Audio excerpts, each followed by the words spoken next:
आऊज़ु बिल्लाहि मिनश्शैतानिर्रजीम बिस्मिल्लाहिर्रहमानिर्रहीम।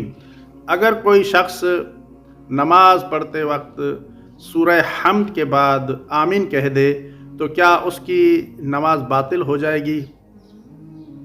नाज़रीन किराम, हमने देखा है कि बहुत से ऐसे मोमिनीन हैं कि जो नमाज पढ़ते वक्त अलहम्द पढ़ते हैं तो अलहम्द पढ़ने के बाद आमीन कहते हैं।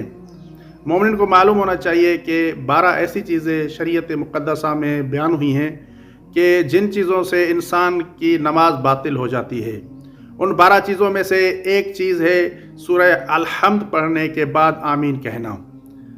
उमूमन देखा गया है कि हमारे यहाँ जब फ़ातिहा ख़वानी होती है, दुआ होती है, कोई भी महफ़िल होती है और सूरह अलहम्द पढ़ी जाती है तो अलहम्द पढ़ने के बाद लोग आमीन कहते हैं। इस वजह से उनकी आदत हो चुकी है। और इसी तरह जब नमाज़ पढ़ते हैं तो नमाज के दौरान जब सूरह अलहम्द पढ़ते हैं तो आमीन कह देते हैं, आमीन कहते हैं। तो उन्हें मालूम होना चाहिए जो आमीन कहते हैं कि जब आप नमाज़ पढ़ते हैं तो आमीन कहने से आपकी नमाज बातिल हो जाती है। और ये हुक्म तौज़ीउल मसाइल और दीगर अहकामात की किताबों में मज़कूर है।